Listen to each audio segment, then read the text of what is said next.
la máquina prendida, la otra, bueno. Me siento en un noticiero que cambian de cámara. Ahora miro la cámara y digo una noticia y después miro para otro lado. Bueno, ¿cómo estuvieron con la página de Iconoclasistas? ¿Alguien quiere contar cómo le fue en ese paseo, en el álbum Deco, en los mapeos colectivos, en esa construcción de imágenes que hacen los iconoclasistas?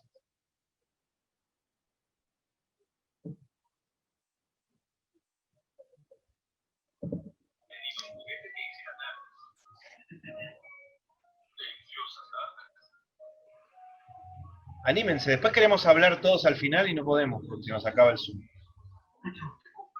Bueno, a mí me pareció sumamente interesante. Hoy la estuve... ¿Me escuchan? Sí, se escucha bien, Lina. Bien, la estuve mirando hoy con mi compañera y amiga María Flores, con la que estamos haciendo el curso. Y bueno, a las dos nos pareció también una primera impresión bastante rara, la página. Y nos detuvimos a mirar la parte del álbum foto, ¿cómo era el álbum? No me acuerdo cómo se llamaba en Iconic. Álbum Deco.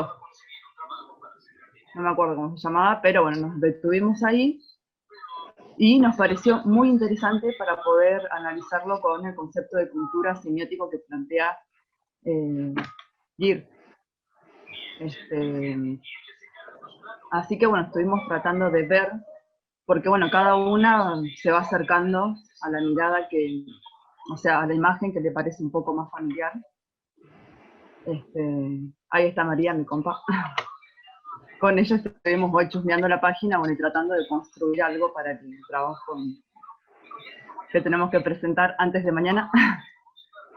Nos quedamos pensando, bueno, en la parte de la imagen sobre el fucsia, cómo se construye a partir de un color diferentes significaciones, dependiendo quién mira ese color. Entonces, a partir de ahí pensábamos, bueno, en usar estas conceptualizaciones de la cultura como semiótica, ¿no? Que tiene que ver con las interpretaciones y los significados propios de cada una de los lugares y de la cultura, ¿no?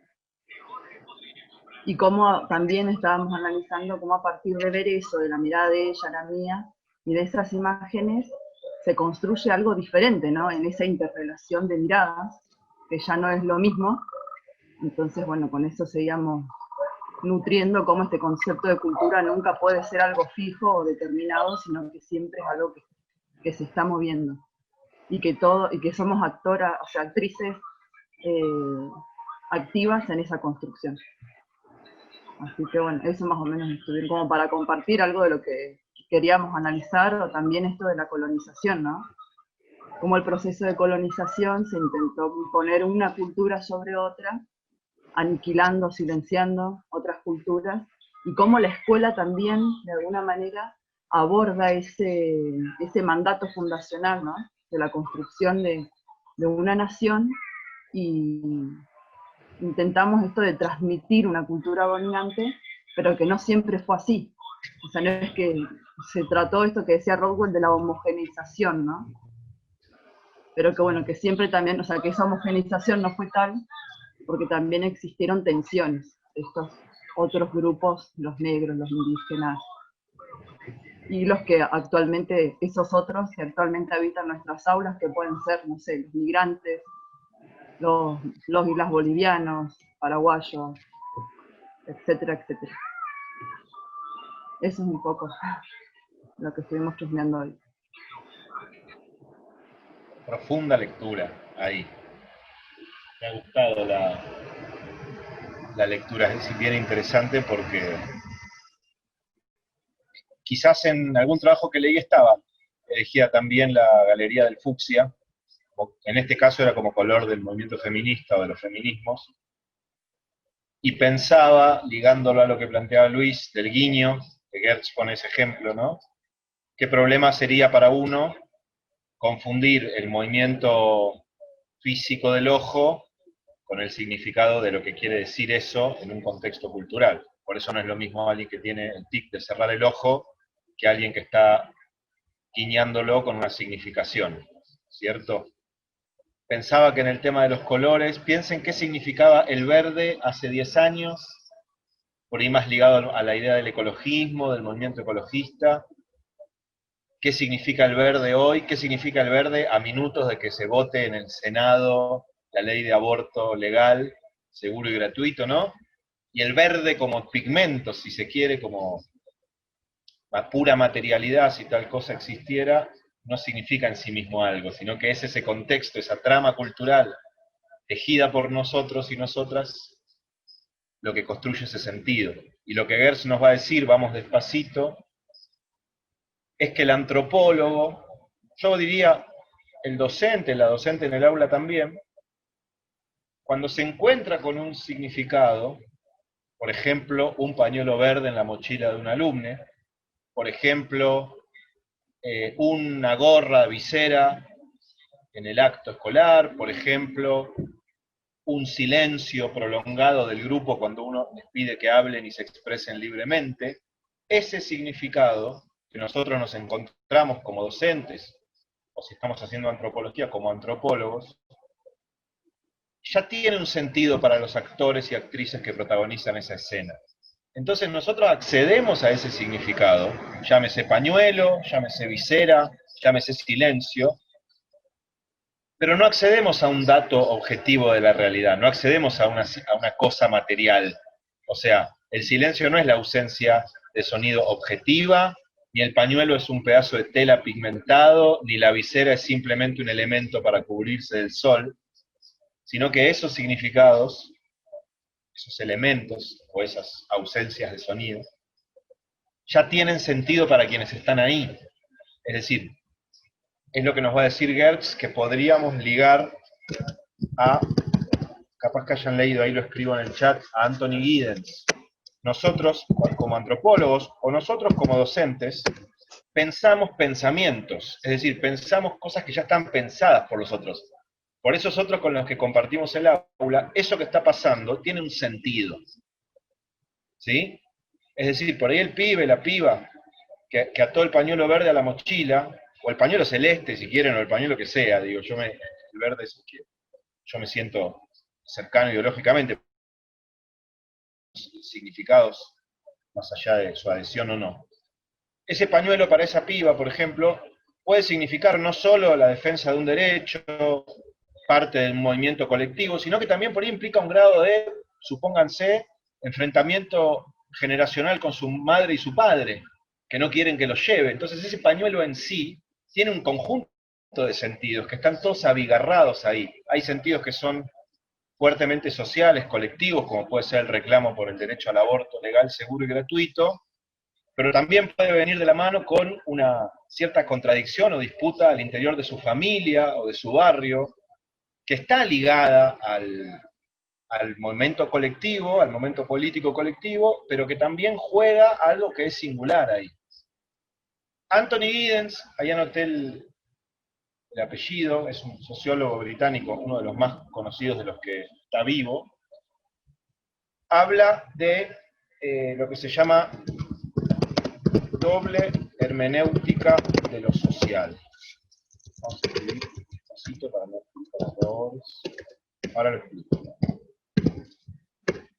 Ay, chicato. La doble hermenéutica de lo social es lo mismo a lo que, o muy parecido a lo que Gertz va a llamar pensamos pensamientos, cuando observamos los antropólogos esa clase, esa escuela, o las maestras cuando miramos nuestro grupo, vemos lo que pasa. También él va a decir interpretamos interpretaciones, ¿no? Porque uno podría decir, a diferencia de un químico, un físico, un astrónomo que en algún punto observa e interpreta datos, más allá de, esto es una cosmovisión medio moderna, medio occidental, pero si yo miro un rayo que cae en el medio de un campo, todo lo que pueda interpretar o decir de eso va a venir de mi propia cultura. En cambio, los datos que nosotros como antropólogos observamos, como ese pañuelo, en esa mochila, en esa aula, ya tienen pensamientos y significados e interpretaciones de los propios actores y actrices que conforman esa trama. Entonces nosotros interpretamos sobre datos o elementos ya interpretados, no interpretamos sobre fenómenos no interpretados. Por eso Anthony Giddens plantea como sociólogo que digamos, los problemas o los objetos de conocimiento de la sociología, los generalizo hacia las ciencias sociales, son un mundo que ya está interpretado por sus actores, sus actrices. Nosotros lo que hacemos en todo caso es tratar de acceder a esas interpretaciones y a partir de eso construir las propias, que están en diálogo, que no son absolutamente independientes, porque si no, o sea, pensado desde la maestra, desde el profe, desde la profe, si nosotros no conectamos con los sentidos de nuestro grupo, seguramente no podremos establecer un diálogo pedagógico-cultural. Pero si nos quedamos nada más que en los sentidos de ese grupo, seguramente no podamos enseñar nada, ¿no? Nos quedaríamos en ese mismo nivel. Necesitamos ese doble juego. Me lo quedé pensando en lo que decía Lina sobre el álbum Deco. Bien. Voy a volver un poquito para atrás para tratar de explicar y que en todo caso charlemos sobre cuáles son, clarificar, sistematizar, cuáles son las dos concepciones de cultura que estamos trabajando y por qué la concepción plural, podemos decir también concepción semiótica, ¿no? La que estamos viendo con Elsie Rockwell y Gertz, es diferente porque problematiza, porque discute con la concepción más tradicional, que vimos la vez pasada y la pusimos en sus referentes más naturales, entre comillas, que son Emile Durkheim y Talcott Parsons. Lo que quiero plantear es lo siguiente. En general, esto lo dijo Lina también más temprano, cuando la escuela solía y suele explicar qué es la cultura y cuál es su función cultural, lo que plantea es la transmisión de una cultura. ¿Sí? Incluso cuando trabajamos con perspectivas más críticas sociológica o políticamente, muchas veces esa idea de que la cultura es una entidad cerrada sobre sí misma, delimitada, está presente en nuestro discurso, que es la crítica que Elsie Rockwell le hace al reproductivismo de Bourdieu y Passerón. Sin duda, cultural de Bourdieu y Passerón es una idea crítica, viene del marxismo y plantea que la escuela, como aparato del Estado ideológico, diría Althusser, otro pensador, lo que hace es, al transmitir la cultura dominante, excluye a los chicos que pertenecen a los grupos que ya han sido socializados en culturas no dominantes o subalternas o dominadas. Pero en ese mismo argumento sigue estando esta idea de que hay distintas culturas como si fueran entidades cerradas y delimitadas en sí mismas. Voy a leerles un apunte que hice sobre esta cuestión. Y díganme si con esto vamos bien, así podemos avanzar sobre andamiar o explicar un poco más esta complejidad de Gertz que nos mareó con guiños y ovejas y árabes y todo eso. La concepción plural, entonces, lo que va a hacer es tratar de desmontar o de construir esa idea que es la que predomina en la escuela todavía sobre la cultura. ¿Qué dice qué esa idea? Dice que al interior de un grupo social, entiéndase pueblo mapuche, entiéndase clase social, clase obrera, entiéndase cualquiera de lo que comprendemos como grupos sociales, ¿no? Ahí hay una variabilidad de posibilidades, pero no hay cada grupo con su cultura. De hecho, la materia en la educación intercultural bilingüe se llama lengua y cultura mapuche.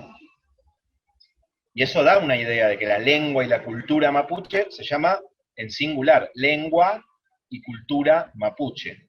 No quiere decir que el pueblo mapuche no tenga su lengua, que es el mapuzungún, y no tenga su cultura o su cosmovisión, pero la idea de que eso es una entidad ya es una idea bastante durkheimiana.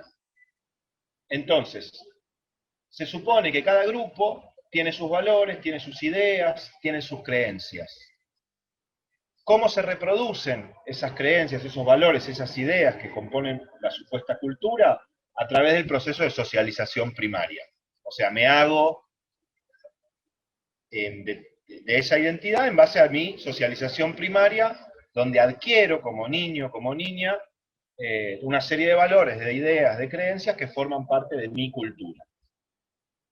Y eso lo que hace es definir el yo, o definiría el yo, y me separa de otras culturas, a las que puedo conocer, a las que puedo aprender su lengua, a las que puedo estudiar, pero a las que no pertenezco, ¿no? O sea, si yo estudio filosofía griega y aprendo a hablar griego y conozco la historia de la cultura griega, no me considero griego, sino que lo que estoy haciendo es aprendiendo otra cultura que no es mi cultura nativa, originaria, en la cual fui socializado. Por eso esta idea de tanto peso de la lengua materna, ¿no? ¿Qué es la lengua materna? Es la lengua que constituye mi ser del lenguaje. Ahí vamos con las ovejas. Vamos a convocar un grupo de crianceros para que nos expliquen lo de las ovejas de Goetz. Bien, entonces, si vemos la cultura como ese conjunto de valores, creencias, ideas que se reproducen al interior de un grupo y configuran la cultura, mi esencia cultural, entonces vamos a ver el mundo social, ¿sí?, como si fuera un espacio, vamos a pensarlo así, donde entidades culturales separadas interactúan las unas con las otras. Lo que les dije la semana pasada, Eric Wolf, el antropólogo Eric Wolf, ahí escribo su nombre en minúscula porque ya no me da para poner la mayúscula, tener el teléfono, la hoja, todo, ponía la metáfora de la mesa de pool, ¿no? Está la mesa de pool, el paño verde sería el mundo de lo social, ¿no?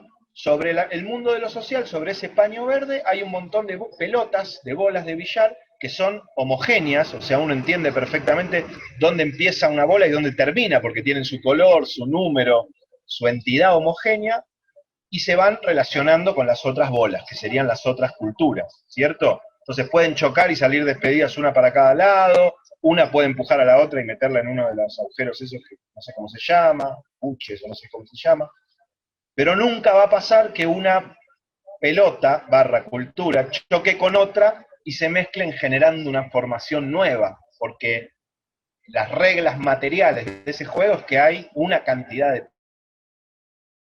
Sumo yo podría, si me pongo imaginario, pensar que se crea una nueva pelota y en lugar de la bola 8 negra aparece la bola 75 turquesa, pero no deja de estar adentro de la lógica de cada cultura, es una entidad homogénea que se relaciona con las otras. Al interior de cada una de esas pelotas, de esas bolas de billar, diría Wolf, nosotros diríamos, de esa esencia cultural, cada persona que pertenece o que tiene esa pertenencia cultural comparte con todos los miembros de esa cultura estos valores, estas creencias, estas ideas. Que si piensan esa noción de cultura, es bastante natural en el sentido de biológica, ¿no? Es casi como todos los horneros hacen esa casita, tienen ese cantito, que no sé cómo canta un hornero, pero si hay alguien que quiere imitarlo al aire, y tienen esa forma de su pelaje, esa forma así, es esa idea de naturaleza cultural. ¿Vamos hasta acá? Obviamente que con un poquito de reflexión, de imaginación sociológica y de experiencia crítica, como entiendo que tenemos todos y todas acá, pasa lo que decía Lina. Nosotros sabemos que la escuela tuvo como misión la construcción de una cultura allí donde no existía, ¿no? Argentina, la cultura argentina, la idea de la cultura nacional, en la conformación de un Estado nacional que tenía que construir su identidad imaginaria, tuvo que inventar su pelota de pool, diría Wolf, ¿no? Entonces empezó a echar mano a la figura del gaucho, al tango, digamos, a elementos dispersos para formar. Pero después estamos todos bastante de acuerdo en que la escuela quería transmitir o quiso transmitir esa cultura, y si nos aprietan un poquitito, nos animaríamos a decir que en nuestra aula podríamos hacer una lista de cuáles son las identidades culturales que conforman nuestra aula heterogénea y diversa. Pero podríamos hacer la lista, ¿no? Capaz que estoy siendo medio irónico conmigo mismo, es un sarcasmo hacia nuestro colectivo docente, ¿no? O sea, tengo en mi aula cultura mapuche, tengo en mi aula cultura guaraní, tengo en mi aula cultura tal, y podría hacer la lista. Y si se fija en esa lista, no es muy distinto a contame qué pelotas de pool hay arriba de tu mesa, ¿no? Bueno, ahí salió la idea de que la secundaria y la primaria han tenido genealogías distintas y funciones distintas, totalmente, ya podremos. Hay continuidades y hay diversidades en esa idea. Bueno, hasta acá vamos con esa idea de cultura más tradicional.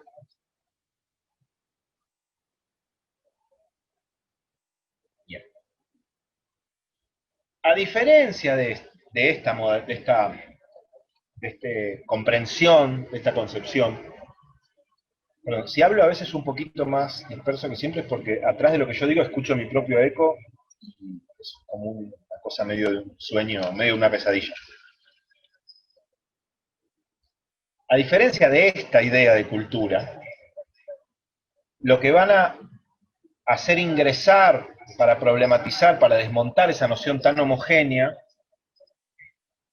son varios elementos. El elemento poder, que vimos con Foucault, el elemento historia, que vimos con Rockwell. Las culturas no son esencias, las culturas no son reproducción de un conjunto de creencias y valores que se mantienen estáticos y se pasan de generación en generación mecánicamente. Las culturas tienen historia.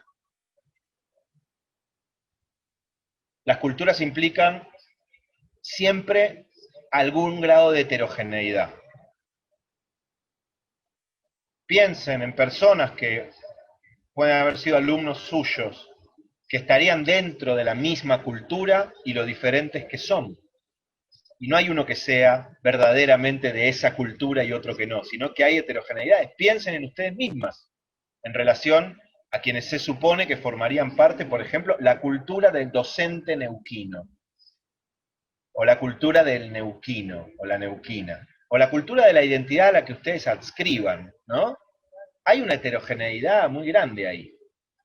No hay tanta heterogeneidad que nos reduzcamos a un caos. Esto Gertz lo plantea, dice, mi modelo de cultura tiene que tener el suficiente grado de coherencia. O sea, hay rasgos comunes.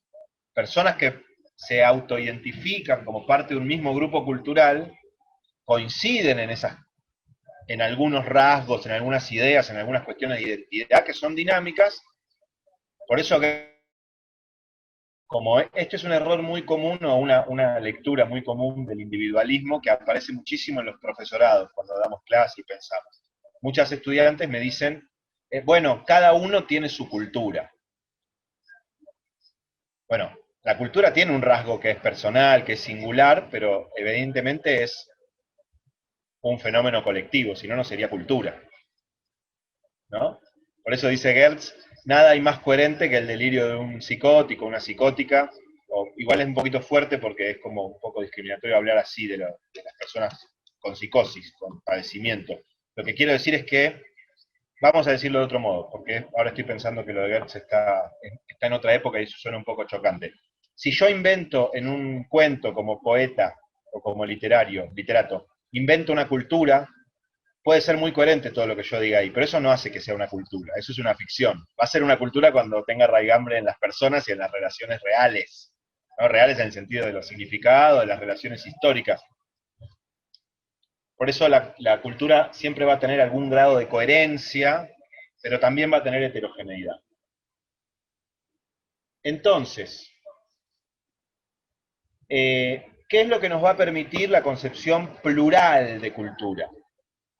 Que esta es la confusión que nos suele surgir. Cuando decimos concepción plural de cultura, no estamos diciendo que hay muchas culturas, como muchas pelotas de pool arriba de la mesa, sino que estamos diciendo que al interior del mundo cultural existen discontinuidades, heterogeneidades y fronteras difusas entre los grupos culturales, y también existe dinamismo, negociación, conflicto y cambio. ¿Qué es lo que entonces la concepción plural de cultura y la etnografía o la antropología? No sé si han... La etnografía se supone que es lo que hacemos un poco los antropólogos. Es a la vez nuestra metodología y nuestro marco teórico, ¿no? Entonces, la etnografía, la antropología de los años 60, 50 para acá, y en este sentido el texto de Gertz es uno de los textos paradigmáticos, uno de los ejemplos más claros, más fuertes sobre esta desmontaje o como gusta decir ahora, deconstrucción del concepto clásico de cultura. ¿Qué es lo que aportó la antropología, la teoría crítica?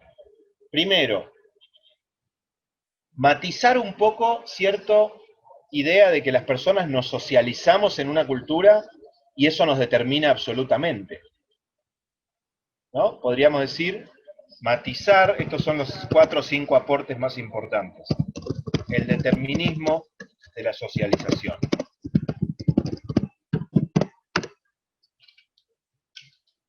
El determinismo de la socialización es lo que está por detrás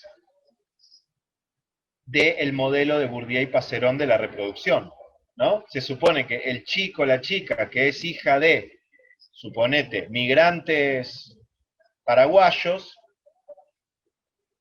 habría de fracasar en la escuela porque se choca con la transmisión de la cultura dominante, que no tiene nada que ver o tiene poco que ver con la cultura paraguaya, guaraní, y entonces ese chico, esa chica, sobre todo si, bueno, seguro que si es pobre, más si es mujer, más si es morón, morocho, ¿no? Con todo eso, pero no va a entender el código cultural de la escuela, no se va a sentir cómoda, va a terminar desaprobando los exámenes, etcétera, etcétera. Hablando mal porque habla guaraní, escribiendo gramaticalmente erróneo porque no coincide la gramática de su mente, que es la gramática guaraní, con la gramática que enseña la escuela, ¿no? El modelo más típico del fracaso por reproducción.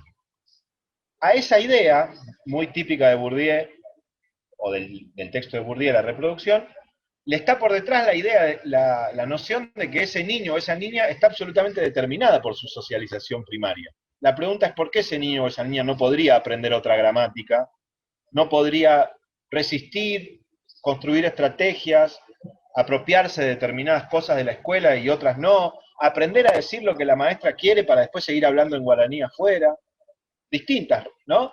Entonces, lo primero que tenemos que encontrar es esto. Haciendo etnografía, viendo lo que pasa en las escuelas, y con una caja de herramientas que tiene entre ellas la idea de una cultura como algo semiótico, esta concepción semiótica de cultura, se empieza a ver que es mucho más complejo que pensar que los chicos están determinados por su socialización primaria. Dicho ahora, con el diario del lunes de la teoría, piensen en ustedes mismas y ustedes mismos. ¿Sienten que están absolutamente determinados por lo que fue su socialización primaria? Es decir, todo lo que sus padres y contexto primario inmediato de socialización les quiso transmitir fue exactamente así, o hay cosas con las que rompimos o las que tratamos de romper. Bueno, seguramente estarán pensando que hay cosas con las que rompimos. Si la cultura fuera pura transmisión y la socialización primaria fuera tan determinante, seríamos básicamente un calco de lo que quisimos, de lo que quisieron que seamos. Y nuestros hijos serían también un calco de lo que nosotros queremos que sean. Como decía la canción de Baglietto, que canta Baglietto, no sé de quién es. Mis hijos serán trompetistas o no serán nada, decía la canción. Era un trompetista obsesivo. Bien, segunda cuestión. Y esta es muy interesante para la época. Estamos enumerando cómo la concepción gertziana de cultura plural y la etnografía deconstruyen, problematizan la noción tradicional de cultura. Aparte de matizar ese determinismo, no lo niegan, pero lo matizamos. Replantear la verticalidad generacional en la transmisión de cultura, ¿no? El modelo tradicional, que es las generaciones adultas transmiten cultura a las generaciones jóvenes. nosotros y nosotras vemos que en realidad los significados culturales no tienen solamente esa dirección. Piensen, quienes tienen hijos, hijas, adolescentes, todas las discusiones y debates que están trayendo nuestros hijos a nuestras casas. ¿Hay compañeros con hijos adolescentes acá? Yo. Bien, ahí María también. Jessy, es que voy a pasar a las páginas para no hacer hegemonismo de la página que veo. ¿Alguien más tiene hijos adolescentes? O niños más grandes, no importa. Allá también, Sandra. Bueno, creo que ninguno de nosotros en este contexto, más que somos docentes, tenemos la mente abierta, etcétera, buscamos, sabemos que las cosas que los chicos nos están trayendo, en otra época por eso hubiera dicho, es la rebeldía del adolescente, después se le va a pasar y ya se va a acomodar. Hoy sabemos que muchos de los debates que nuestros hijos traen a casa son debates de época, ¿no? Debates sobre identidad sexual, debates sobre cómo son las relaciones de amistad, sobre el amor, debates sobre la política, debates sobre el medio ambiente. Entonces, ¿quién podría decir hoy que la cultura se construye y se transmite desde la generación adulta verticalmente hacia la generación joven? ¿Quién no ha aprendido sinceramente de sus alumnos en el aula? No desde el cliché de todos los días aprendo algo nuevo. De verdad, ¿quién no ha aprendido de algo que un niño le ha dicho, de la forma en que se equivocaban o acertaban y uno dice, es por acá? Bien, en ese momento se está construyendo la cultura más allá del modelo vertical de que la generación grande le enseña a la generación chica. Ni la maestra le enseña todo a los alumnos, ni la mamá o el papá le enseña todo a los hijos, sino que hay un ida y vuelta en la construcción de significados culturales. 3. ¿Vamos bien por acá? 3.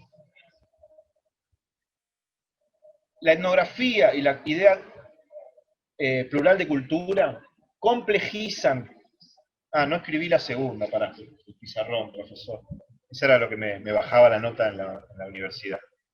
Que me colgaba con el pizarrón, siempre me decían, usa el pizarrón, escriba, por favor. Voy a hacer. Un homenaje a Liliana Sinisi, mi profesora de didáctica, fallecida. Replantear la verticalidad en la transmisión cultural. ¿Salió?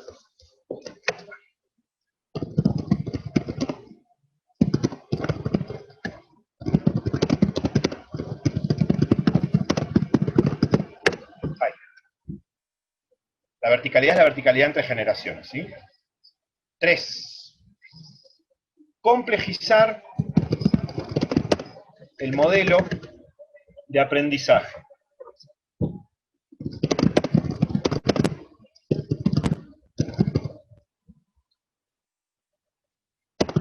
Y con eso reformular la idea de internalización. ¿Sí? Ahora voy con... ¿Vieron que en la mirada tradicional cuál es? El chico aprendió o aprendió una parte y no aprendió otra parte. Todos hemos sido más o menos impactados por la psicogénesis y el constructivismo, pero la idea de aprendizaje como transmisión y cierto depósito en el otro sigue teniendo una presencia fuerte. ¿Sí? De hecho, bueno, muchas de nuestras herramientas de examinación de los chicos o las chicas, desde lo más chiquito hasta lo más grandes, tienen que ver con ver si pueden mayormente decir algo de lo que nosotros ya dijimos, ¿no? Lo que Freire llamaría una pedagogía de la respuesta. Y me hago cargo de esto, muchos de mis exámenes un poco están con ese modelo. Uno va tratando de salir, pero a veces descansa en esos formatos. La etnografía lo que ha hecho es complejizar ese modelo de aprendizaje, junto con la psicogénesis, etcétera, etcétera. ¿Y qué es lo que vamos a recuperar? Bueno, cuando el sujeto aprende, no solamente aprende en un sentido de que toma una parte de lo que le decimos o le tratamos de transmitir, sino que el sujeto, en ese proceso que llamamos aprendizaje, es un sujeto activo. Es decir, es un sujeto que se apropia de determinadas cosas, que otras las descarta, Es decir, que negocia con nosotros y con nosotras y con sus compañeros también determinados significados en ese proceso de aprendizaje. Es decir, no hay un modelo tan simple de que yo transmito algo y el otro lo toma o no lo toma, o toma una parte y la otra no le entra en la cabeza. Miren la metáfora, ¿no? ¿Entra o no me entra en la cabeza? Bueno, ahí hay algo potente. Lo que entra en la cabeza es la idea, la cabeza o está vacía o está llena hasta un lugar o tiene una forma disímil con aquello que yo quiero que entre en mi cabeza, entonces o entra o no entra. Y ahí hay todo un modelo de qué es aprender, ¿no?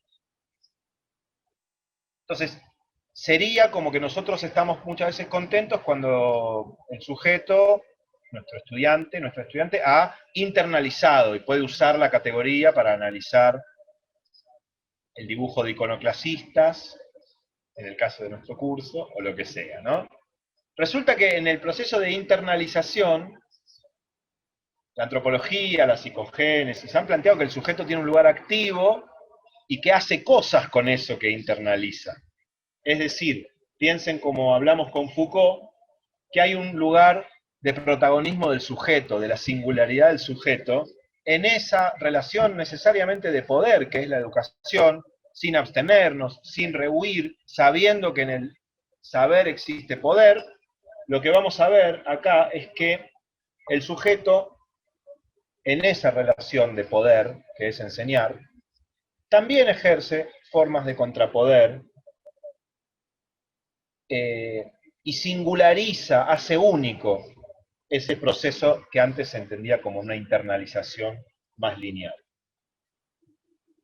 O sea, el sujeto se va a apropiar de elementos de la cultura, o de elementos culturales, para decirlo más claramente, en un mundo donde él es activo, o ella es activa, en un mundo sociocultural con distintos grados de interjuegos de poder y de saber.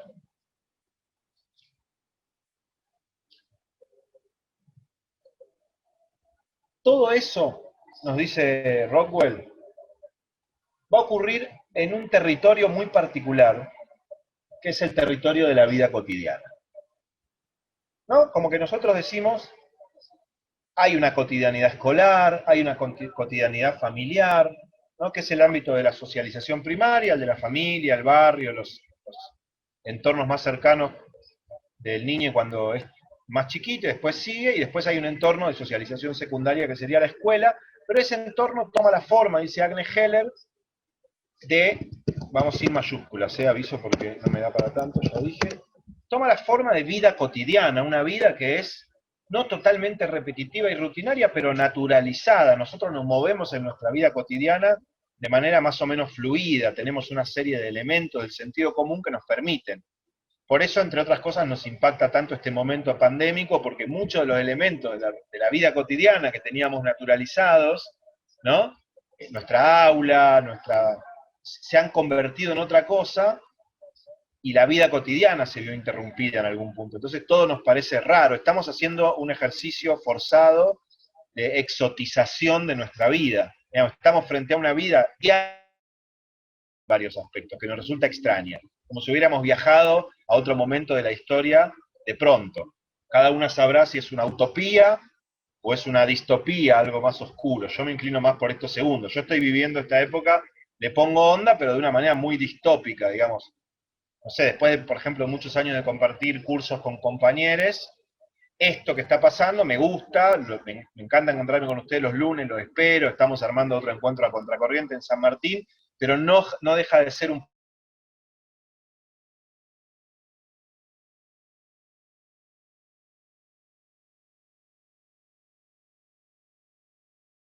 Ahora, en general, esa vida, si nos quedáramos en pandemia 30 años más, dentro de 10 años esto sería la cotidianeidad de los cursos de formación o de la clase.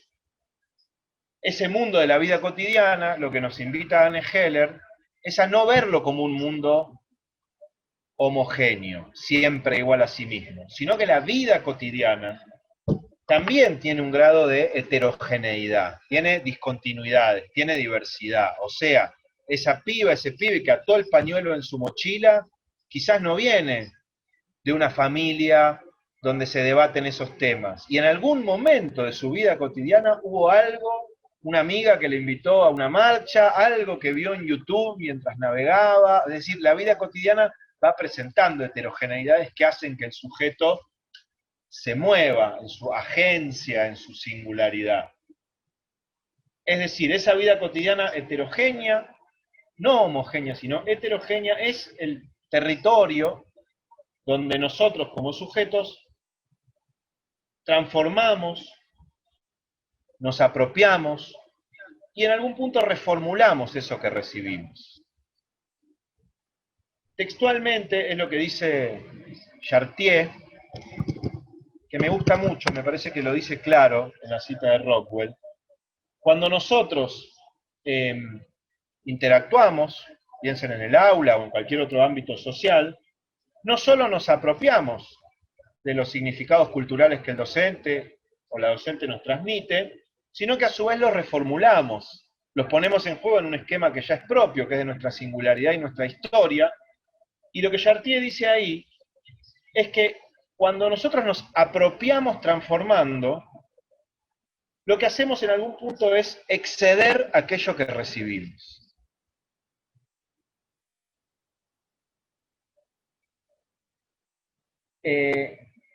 Eso es una de las cosas más mágicas, más potentes y a la vez que generan más incertidumbre en la tarea docente.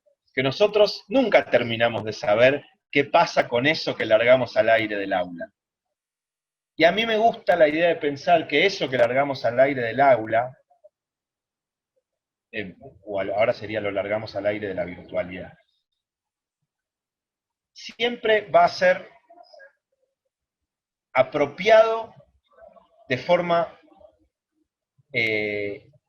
imposible de determinar por nosotros, por ese otro, por esa otra, y en algún punto ese otro o esa otra, con lo que nosotros le tratamos de transmitir, tratamos de tomar la palabra para decir, o tratamos de tomar la guitarra para cantar, o tratamos de tomar el color para pintar, o tratamos de tomar el movimiento para contagiar y compartir, pero de eso que nosotros largamos al vínculo, largamos a la relación pedagógica, siempre el otro va a ser algo que exceda aquello que nosotros largamos al aire.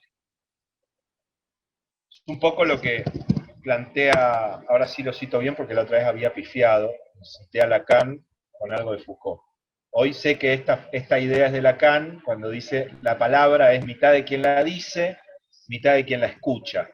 Y en algún punto, como esos dos significados nunca son absolutamente correspondidos, porque el otro es un otro justamente, hay algo ahí que excede y transforma el sentido. Y en eso la dinámica de la cultura es mucho más que mera transmisión.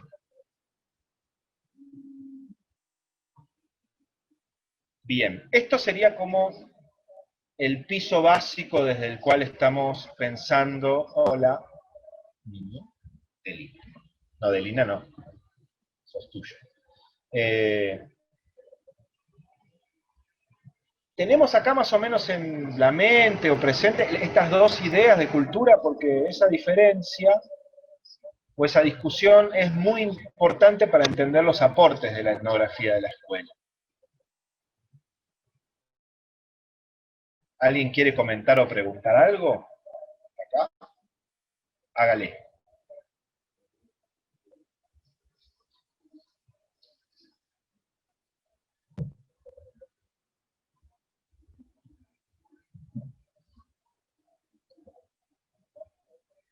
¿Sigo? Buenísimo. Se ríe la lluvia. Ahora podemos volver a Gertz, porque en realidad este marco que traté de compartir con ustedes recién es lo que un poco le da sentido o le da carnadura a por qué es importante lo que nos está planteando Gertz. Porque en algún punto lo que él va a hacer es, si quieren metafóricamente, problematizar esa idea de la mesa de pool donde las culturas son esas pelotas. Y de ahí viene el ejemplo del guiño, y después él hace un poco nos goza a los antropólogos porque dice, voy a agarrar un fragmento de mi diario de campo, uno cualquiera, dice, y agarra el fragmento de las ovejas, que es una obra maestra de la etnografía, y te lo pone como agarré cualquiera al azar, y vos decís, sí, el día que yo haga descripción de ese modo, me voy a sentir como vos. Pero bueno, él dice, agarro cualquiera de mis diarios de campo, no como que uno sabe cuando dio o dio una clase que salió muy buena y que digas, bueno, agarro cualquier clase y me mostrás esa. No, pará, esa es la mejor. Un poco Gertz juega con eso y se voy a agarrar cualquier ejemplo y te muestra lo de las ovejas y los problemas que aparte tienen cruce con el colonialismo, las cuestiones étnicas, la violencia, hay de todo ahí, ¿no? Una densidad histórica y conceptual muy grande. ¿Qué es lo que más nos interesa a nosotros de esto? Primero, fíjense, ahí en algún trabajo de ustedes apareció de los primeros que vi. Gertz está discutiendo abiertamente con este concepto de cultura. Vieron que dice, bueno, hasta ahora los antropólogos nos manejamos con el concepto de Taylor, que es un concepto, primero, demasiado amplio, porque significa, Taylor decía, la cultura es un todo complejo. ¿Qué es un todo complejo? Es como cuando no queremos decir nuestra posición en una discusión y decimos, sí, es un tema complejo. Bueno, jugate, decime lo que es. No puede ser, no es como que un docente no podamos decir qué es enseñar, o no podamos hablar de nuestra materia. Yo soy profe de plástica. Bueno, contame un poco qué es el arte para vos. Y es un tema complejo. No, decime un poco qué pensás que es el arte. Equivocate, pero decí algo. Entonces Gertz dice, yo creo que hay que hacer un concepto de cultura que sea más práctico para ser usado en la antropología y en las ciencias, y que sea más restringido. No podemos decir la cultura es todo, ¿no? La cultura es desde cómo comemos hasta nuestra ideología política, pasando por el inconsciente de la humanidad. Bueno, eso no nos sirve demasiado. Entonces necesitamos un concepto un poco más restringido.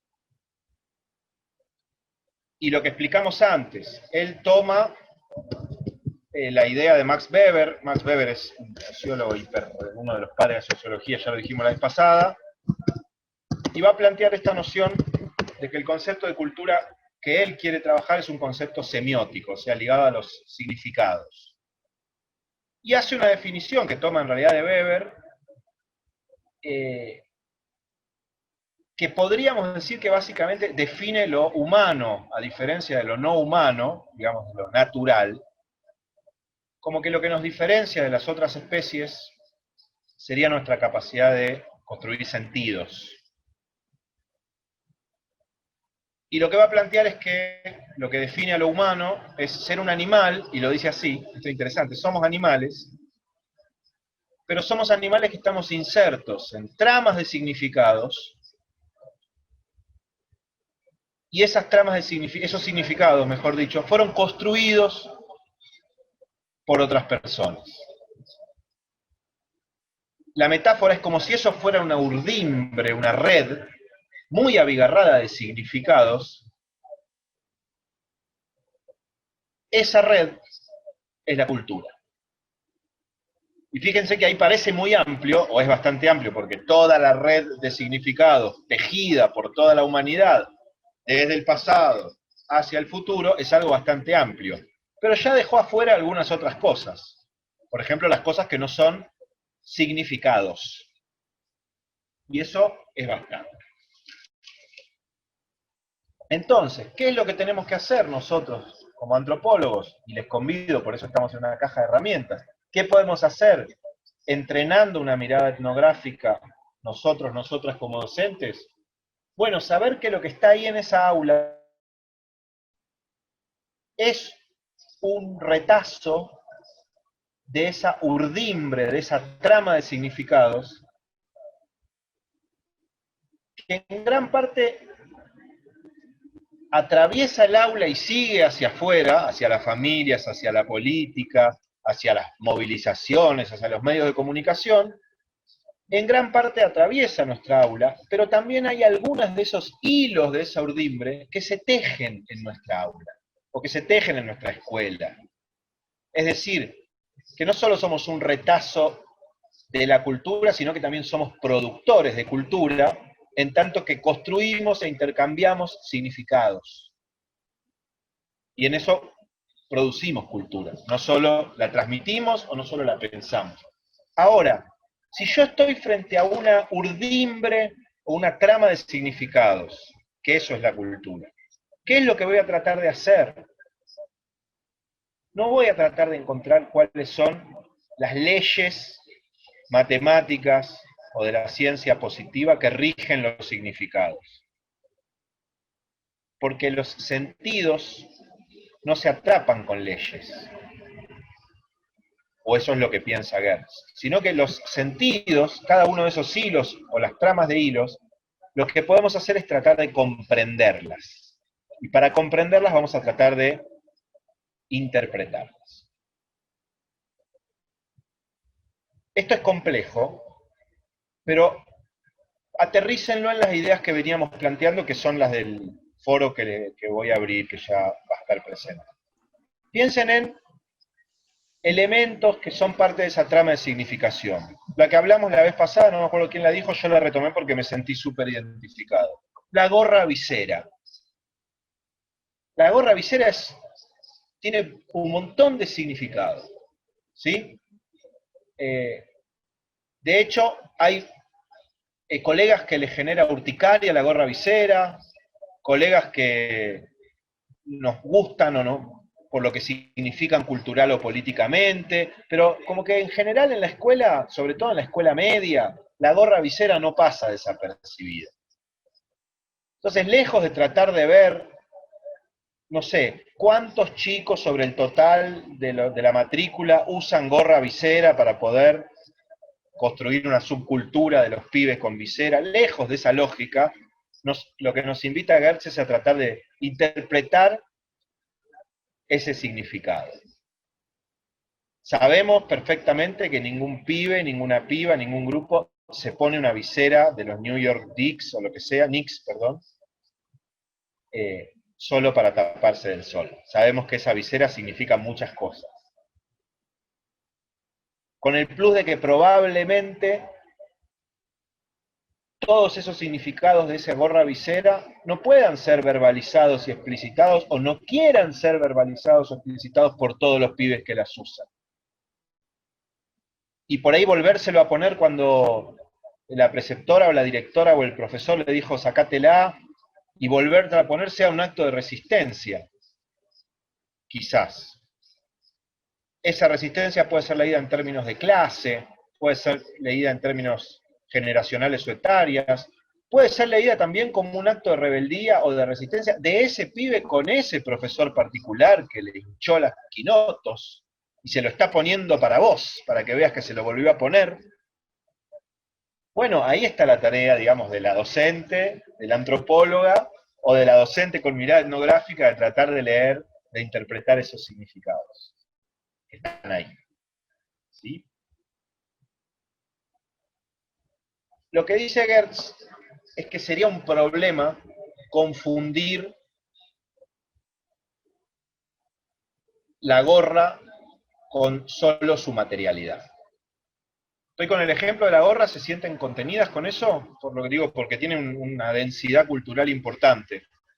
¿Puedo seguir sobre ese mismo ejemplo? Bien. Entonces, lo que Gertz nos pone, por eso me saqué los anteojos, dice, una guiñada del ojo, una contracción del ojo, hecha por alguien que tiene el tic y no lo puede controlar, digamos, y cierra el ojo todo el tiempo, no significa lo mismo que una guiñada de ojo para alguien que te está haciendo un chiste y está buscando complicidad. Si me quedo en lo descriptivo fenomenológico, o sea, no miro los significados, sino que miro la contracción del párpado, esos dos guiños son iguales. Activamente son muy distintos. Sería algo así. Vamos a una excursión y hay mucho sol. Y entonces yo me estoy por insolar, caminando por, no sé, un parque donde fuimos de excursión, y un alumno me presta una gorra. Y probablemente esa gorra para mí en ese momento, si estoy, me lo pongo y podía haber sido lo mismo ponerme cualquier gorra. La estoy usando como elemento para...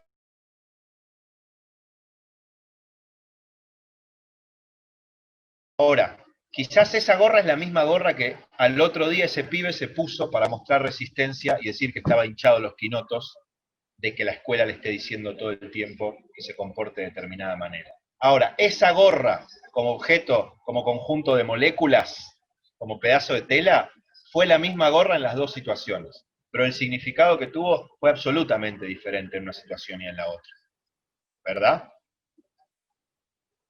Es como la diferencia entre el guiño del tic y el guiño que busca la broma con complicidad. Gertz se pone más complejo y dice, ojo, porque aparte después puede pasar que ese muchacho que hizo el guiño para hacer la broma, lo hizo demasiado evidente y todos vieron, y entonces lo que pasó es que leyeron que él estaba queriendo hacer un chiste. Así que ese chico va a su casa y frente a un espejo practica el guiño reiteradas veces para tratar de que le salga más fluido.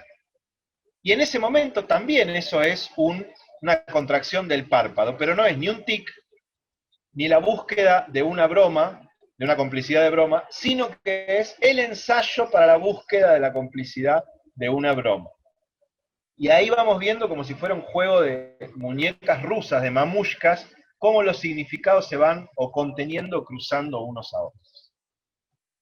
Y ahí el bueno de Gertz dice, imagínense, esto es demasiado simple, yo creo que la cancherea ahí un poco con los guiños, así que ahora voy a irme, pues ninguna situación cultural en general es tan simple como el mero guiño, sino que los significados son más complejos y están más cruzados y más abigarrados, y ahí es donde va un pedacito de sus descripciones etnográficas. Y es la correría de las ovejas, donde hay un cruce de distintas costumbres culturales. Lo que quiero decir es esto. Una persona que venga inclusive siendo docente o lo que quieran, pero que venga a un lugar donde la gorra visera no tiene la carga de clase social que tiene para nosotros y nosotras. Sea esta gorra, digamos, sea esta marca que nosotros la reivindicamos, como decir la marcha de la gorra, por ejemplo, que es la gorra de los pibes como gesto, como símbolo de resistencia.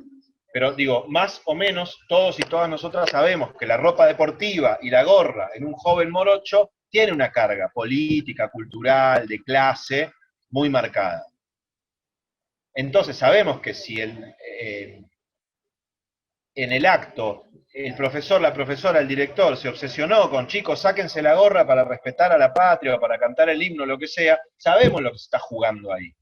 Ahora, si viene de intercambio, con esta cosa que nunca nos pasa a nosotros, pero no sé, con una universidad o con un instituto de formación docente de un país donde la gorra no significa lo mismo, cuando venga esa persona no va a poder diferenciar, diría Gertz, el guiño de tic del guiño con su significado. Porque la gorra para esa persona no va a significar todo lo que significa para nosotros, donde yo como docente puedo decir, qué embole que el director le quiera decir a los pibes que se lo saquen, pero entiendo perfectamente lo que esa gorra, en esta urdimbre de significados que es la escuela, significa. O sea, todo ese contexto de significado es lo que delinea o define la cultura.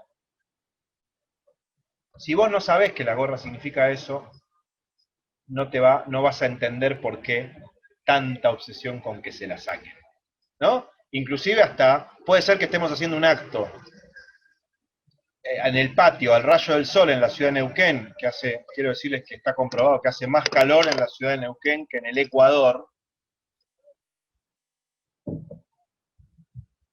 Chiste. Y por ahí viene la parte de cantar el himno y algún docente le dice igual a los pibes, sáquense la gorra. Y entonces nuestro extranjero que vino y ve la gorra como el elemento que tapa el sol va a decir, ¿qué le pasa a esos profesores que le piden que se saquen la gorra cuando hace 200 grados al rayo del sol? Y no lo va a poder entender si no es entendiendo esos significados que ya tienen una interpretación, esa gorra que ya tiene. Bien, ¿cómo vamos hasta acá, estimades?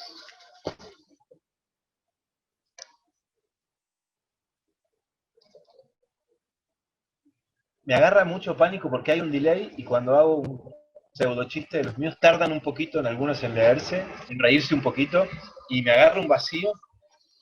No, nos pasa a todos. Yo quería hacer un comentario, Mariano, si me permitís, en este momento que estás hablando de la gorra, de la visera y demás. pensaba yo mientras ibas hablando que esta cuestión de que la escuela en sí misma es creadora de cultura y cómo a veces desde la escuela en particular decidimos establecer algunas rebeliones y transformar esa cultura escolar predeterminada y homogeneizadora en otro tipo de prácticas, ¿no? Fundamentalmente pensé en el tema de lo que se dice, lo que dicen los otros sobre la elección de abanderados y escoltas, por un lado, que lo tengo ahí para pensar, y por otro lado me acordé de que en un momento, yo soy maestra de primaria y directora de una escuela en este momento, pero cuando recién empecé a trabajar, fui a trabajar enseñanza media también en un colegio de una barriada muy popular de acá de Neuquén. Lo primero que me pasa es que ingreso al aula y muchos, el 90% de los chicos y chicas de un colegio secundario nocturno tenían puesta la gorra.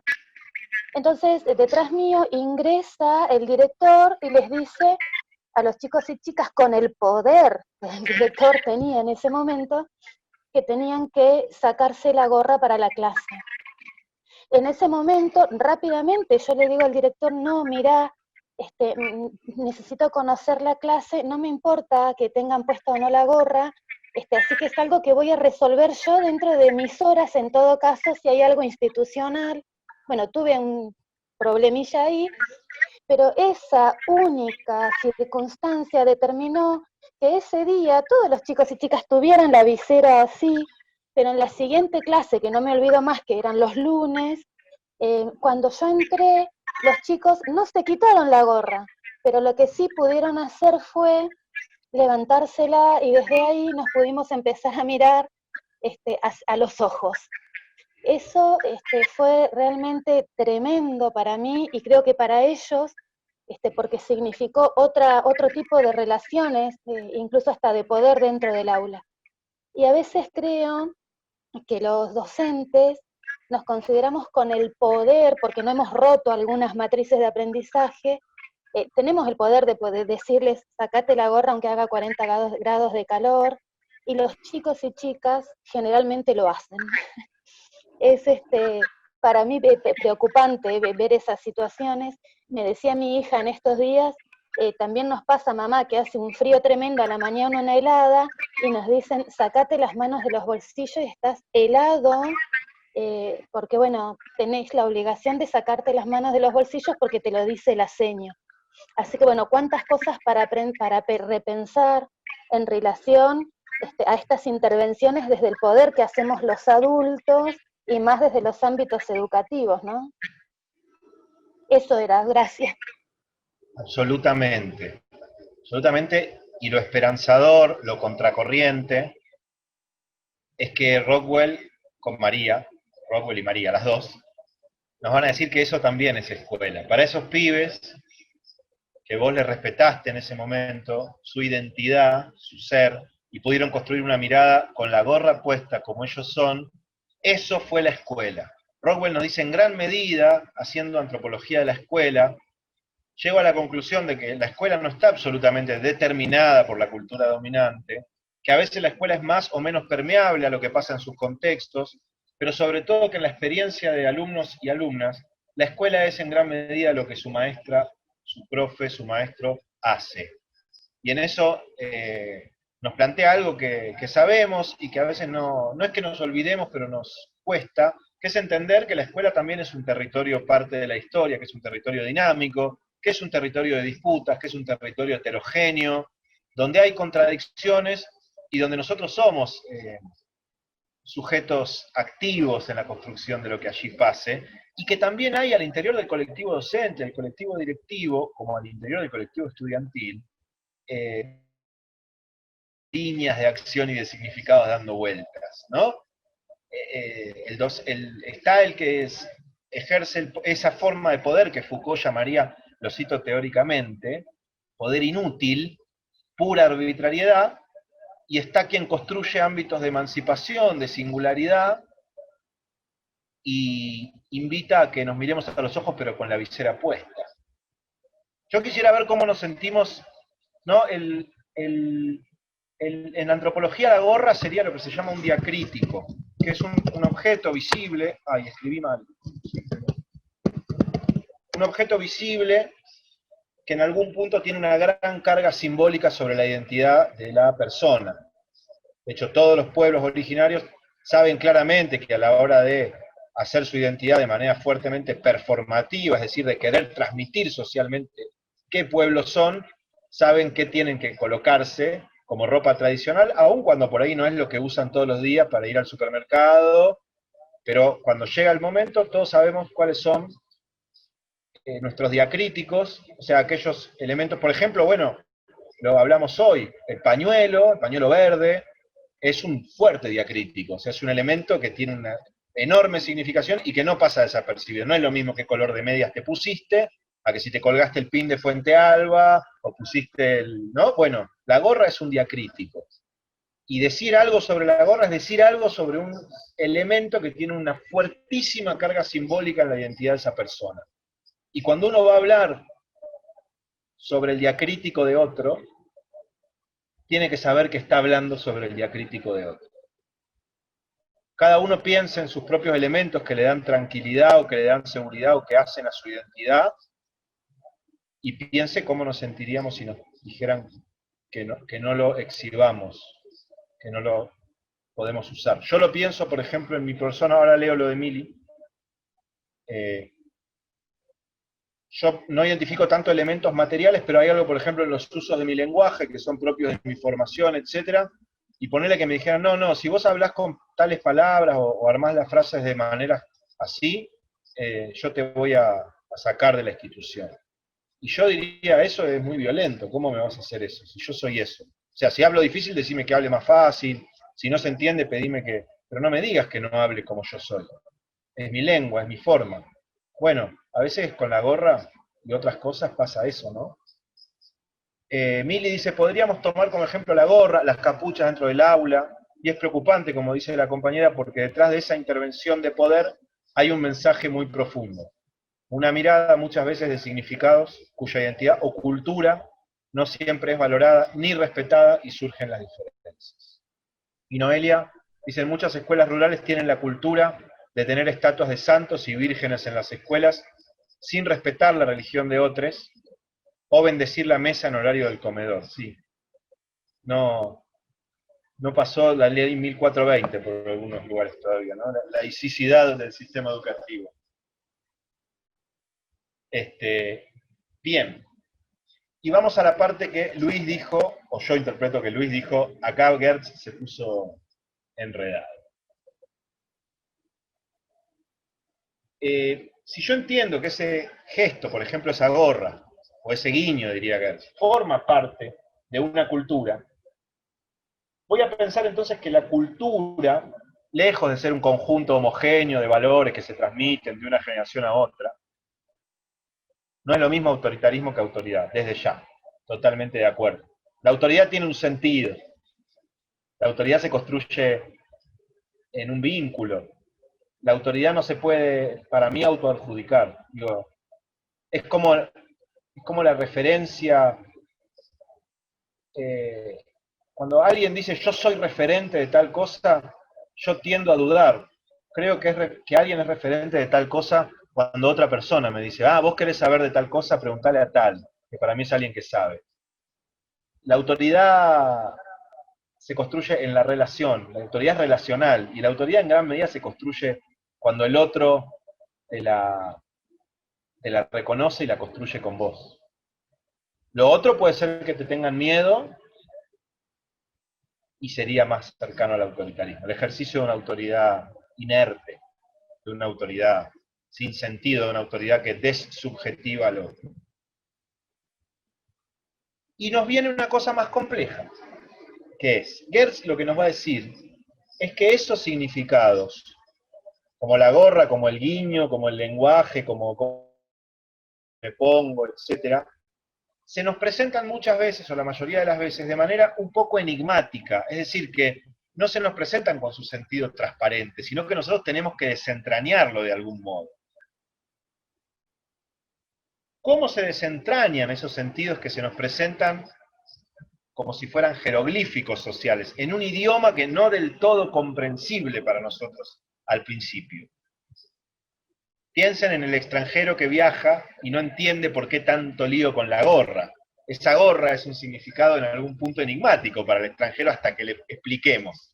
Ahora, para nosotros, en nuestra escuela, en nuestra vida cotidiana, también hay un conjunto de significados que son enigmáticos. Y en gran medida, o no los explicamos, o los explicamos con explicaciones que no interpretan o que no van a la profundidad del asunto. Por ejemplo, no le da la cabeza para aprender. Aparte de ser sumamente violento, es, o este grupo es así, o en esta escuela tal cosa. Eso es no querer meterse, o no animarse, o no poder, porque a veces nos pasa, desentrañar las profundidades de los significados que están ahí. ¿Cómo vamos a desentrañarlos?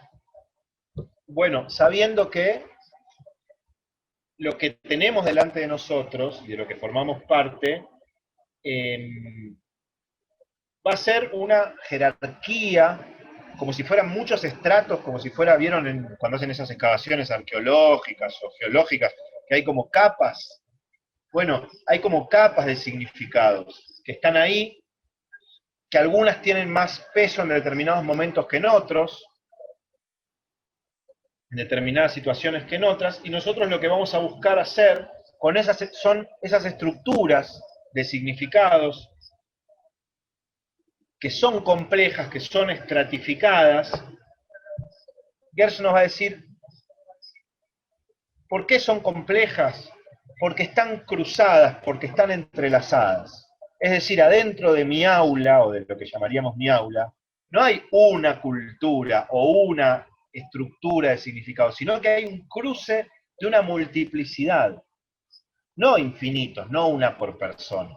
Pero es lo que va a plantear ahí Gertz en su ejemplo. Si yo quiero entender por qué el comerciante judío fue a reclamarle al pueblo étnico originario que le devuelvan una cantidad de vacas, de ovejas mejor, porque habían matado a sus amigos, tengo que entender que existe algo que se llama AR, que es el instituto o la ley nativa de compensación a través de ganado de cuando se comete un daño. Eso el comerciante, este Cohen, lo sabía, y por eso cuando le matan a los compañeros va a pedir el AR. ¿Sí?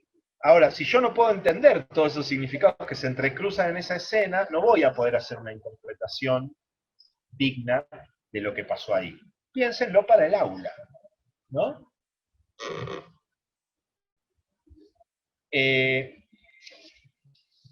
Para ir cerrando lo que dijimos la vez pasada, cerrando esta parte, ¿no? Entonces, toda esa trama de significados que van a estar superpuestos, que van a estar cruzados, que se nos van a presentar como enigmáticos y que nosotros vamos a buscar entender interpretando,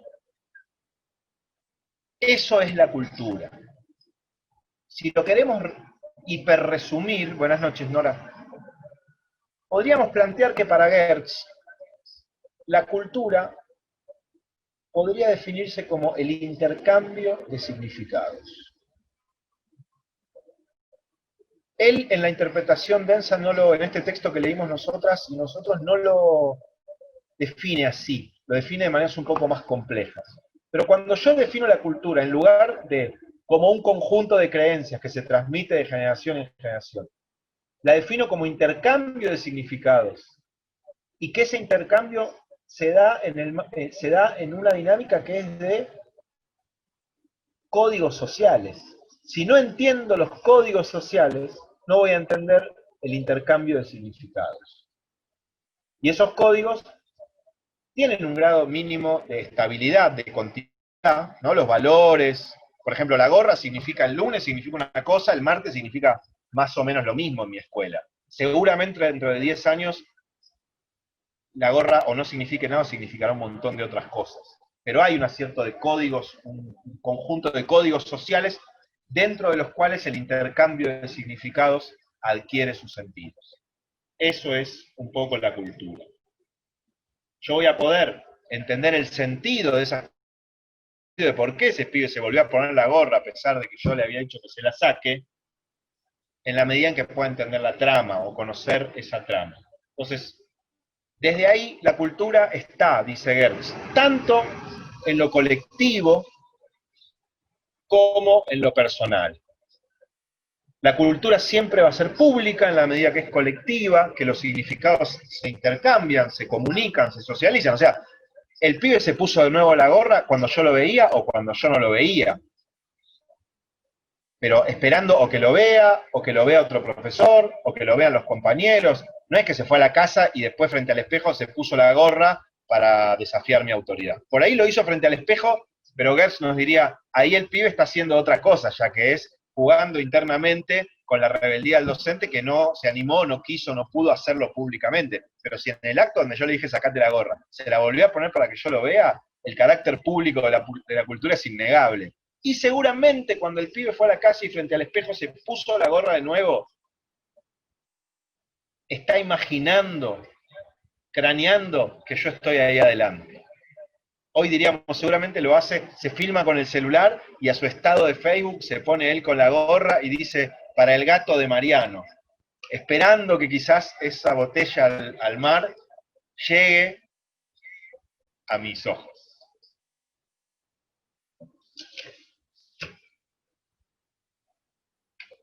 Entonces,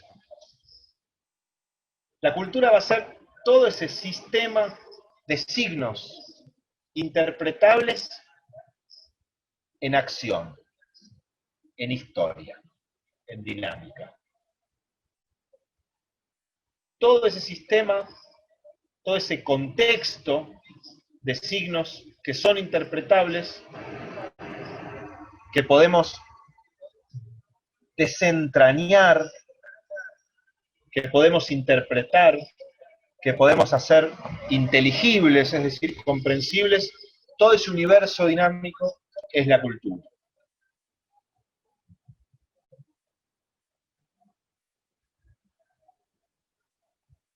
En el ejemplo que da Gertz, y con esto cierro a Gertz para que charlemos un poquito de Elsie Rockwell, en esa situación, como el enredo de las ovejas, dice él, en nuestro ejemplo podríamos decir el acto patrio donde los chicos no se querían sacar la gorra o se volvieron a poner la gorra cuando les dijimos que no.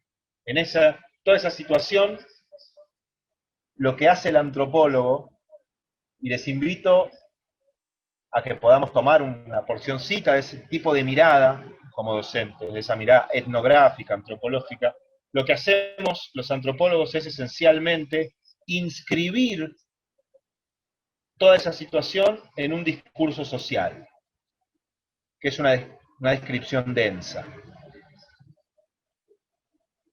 Sabiendo que lo que pasó en el patio, en algún punto, como situación comunicativa, como situación de significados, ocurrió en varias lenguas, es decir, en varios códigos sociales. Mínimo, ahí podríamos decir, está el código de clase de los pibes, donde la gorra tiene un valor, un sentido, está el código tradicional de la escuela mononacional, como transmisora de un imaginario de identidad nacional. En principio seguro están esos dos discursos dando vueltas. Y seguramente habrá otros. Habrá docentes que van a decir que el director es un botón, o qué pesado, o habrá docentes o pibes que digan, antes la escuela se respetaba, y si te decía a nadie se le ocurría ponerse una gorra. Es decir, ¿qué es lo difícil de todo esto? Que ese discurso social que está ocurriendo en ese momento, que uno como antropólogo trata de interpretar y captar, describiéndolo de manera densa, de manera compleja, tiene la particularidad de que está desarrollado en múltiples lenguas superpuestas, en múltiples códigos, en múltiples significados, todos superpuestos. Bien, voy a leer lo que dijo Mili. Permiso, Mili. Desentrañar los significados en el aula, según lo que entiendo, podría ser cómo se perciben unos a otros los estudiantes, con respecto a qué atributos organizan y verbalizan sus percepciones acerca de sí y de los demás. Son muy buenas las preguntas, déjamelas pensar bien. Bien, la percepción del otro y la percepción de mí mismo siempre está mediado por valores culturales. O sea, no hay una percepción en términos físicos, ¿no? Objetiva. Es decir, es como que siempre miramos a través de unas lentes. La cultura en todo caso son eso, ¿no? De verdad, la persona que le molesta la gorra porque le parece que es una falta de respeto, no está actuando. O puede estar actuando, pero eso sí es un actor. Si es un profesor que le molesta la gorra, de verdad le molesta. O sea, a través de esas gafas de respeto a la patria es como ve la realidad. Y el pibe que le saque la gorra, le rompe los quinotos o le rompe los ovarios, también le molesta de verdad. Entonces, en algún punto, la percepción de unos hacia los otros,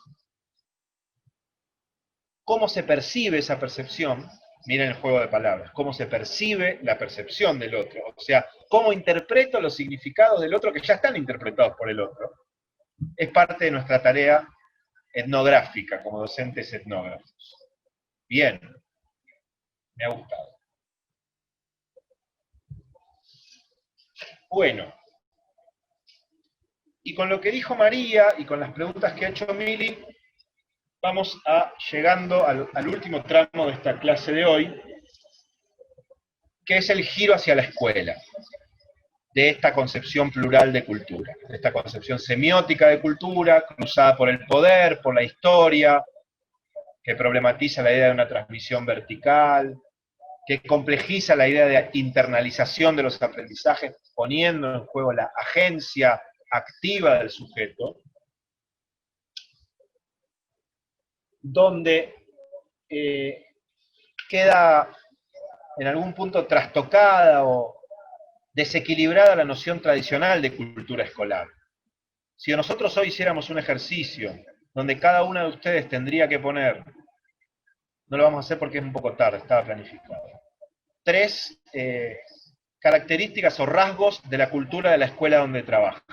Podía ser anónimo porque por ahí puede ser impactante. No sé, yo puedo llegar a poner esquizofrénica, represiva y vacía.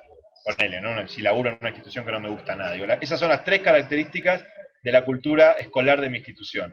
Y por ahí otra compañera pone, porque por ejemplo han dicho compañeras que trabajan en la Silvia Rogetti que dijeron del primer día, lo primero que dijeron fue amamos nuestra escuela, es la mejor de la provincia. Y seguramente esas compañeras pondrían mi escuela es liberadora, imaginativa y dulce. Y entonces la idea de cultura escolar como que la escuela tiene la cultura que baja del Estado, que baja, se nos vuela por el aire y vemos que hay un grado de heterogeneidad muy grande, porque en una escuela es definida por sus docentes como desquiciante y violenta y otra es amorosa y emancipatoria. Y no es que hay una que sea más o menos verdadera que la otra, sino que hay un grado de heterogeneidad en las culturas escolares que no se podría explicar si pensáramos que la cultura escolar refleja la cultura dominante, ¿no? La cultura dominante, digo, de las clases altas, de la élite, etc. Entonces, lo que nosotros vamos a encontrar en la escuela, dice Rockwell, son formas culturales, configuraciones culturales, que van a estar abigarradas. Esta palabra Rockwell la toma de un teórico boliviano, que es René Zavaleta, es como un teórico previo a los estudios decoloniales, que Zavaleta muestra cómo la cultura de los sectores populares, lejos de ser una cultura homogénea, pensada esta como desde la resistencia o, o de haber sido una cultura dominada, lo que sea, sino que lo que hay es un abigarramiento de muchos factores, ¿no? ¿Vieron como si fueran las playas esas que tenemos acá en la provincia, varias, que son de piedritas de distintos colores? No las de arena volcánica toda negra. ¿Vieron esas que tienen como distintos colores? Las tienen esas playitas de los lagos, por ahí más al sur. Viste que vos mirás ahí y podés agarrar un conjunto de piedras y hay como, están todas apretaditas, pero cada una tiene un color propio, pero las pones a todas juntas y arman como una cosa que para nada homogénea. Gracias, Gladys. Bueno, esa idea de lo abigarrado está todo ahí apretado. ¿Y qué es lo que está todo ahí apretado y junto? Bueno, eso es la cultura, las formas culturales de una escuela, que van a dar cuenta de distintos momentos de la historia de esa escuela, van a dar cuenta de los distintos actores y actrices sociales que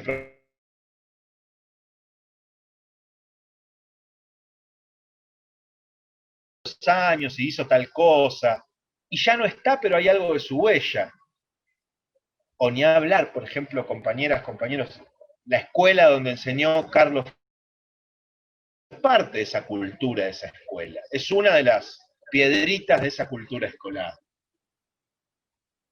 Hay una diversidad en esa configuración de la cultura de esa escuela, y esa diversidad, otra vez con Goetz, se nos presenta de manera medio enigmática. Nadie puede entrar a una escuela y decir, en un día te saco la cultura escolar. Podemos llegar a leer el proyecto institucional, podemos leer la tapa de lo que la escuela o las autoridades quieren presentar sobre sí misma, podemos mirar qué dicen las paredes, podemos recorrer algunas aulas, pero pensar que podemos acceder a la cultura de una escuela de un primer golpe de vista sería ingenuo. ¿Qué es lo que pasa en la escuela, según observaron haciendo etnografía de la escuela? Es decir, describiendo de manera densa e intensa miles de horas de clase, de patio, de actos, eventos de sacate la gorra, ponete la gorra, viene la familia a quejarse, fiesta, lo que sea, todo lo que va pasando, etnografiando, las conclusiones son interesantes. Los docentes y estudiantes, dice, mediante prácticas y mediante discursos, permanentemente, lejos de transmitir o de recibir pasivamente, permanentemente negociamos, reinterpretamos, nos apropiamos de los contenidos, de las normas, de los valores de esa cultura escolar.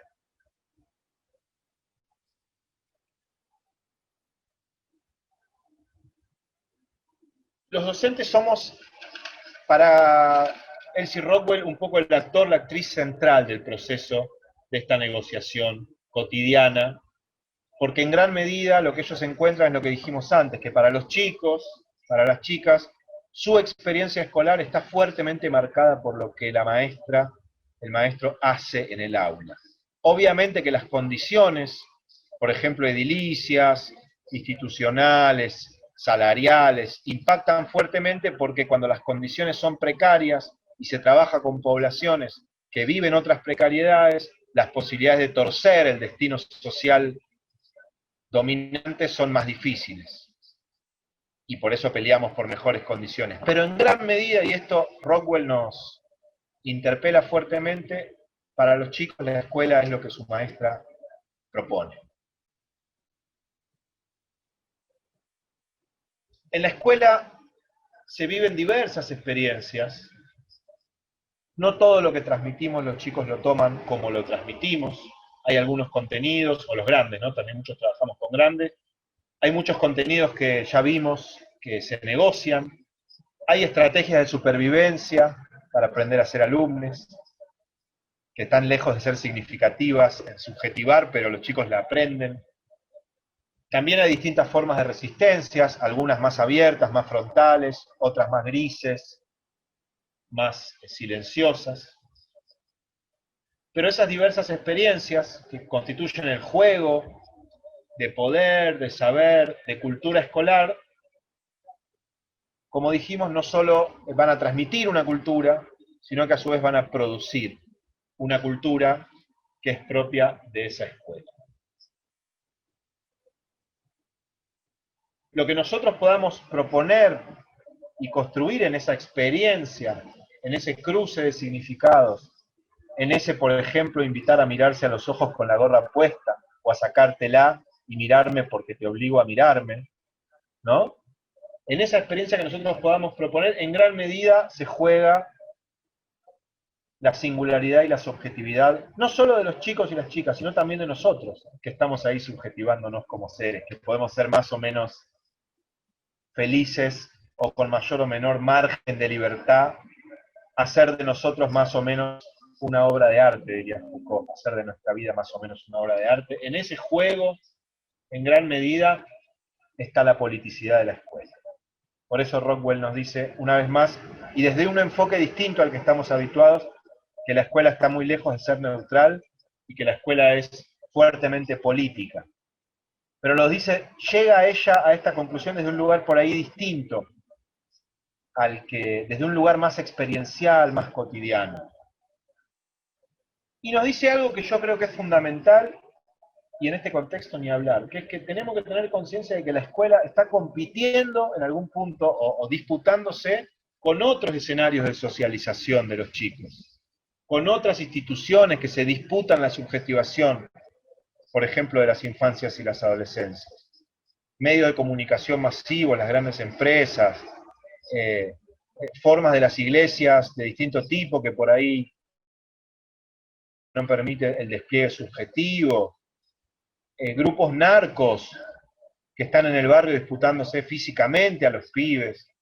Y es importante que nosotros seamos conscientes de esa... Los chicos no están solo en la escuela y en la casa, obviamente, y eso que se da ahí es nada más y nada menos que cierta disputa por la posibilidad de subjetivar y singularizar al otro.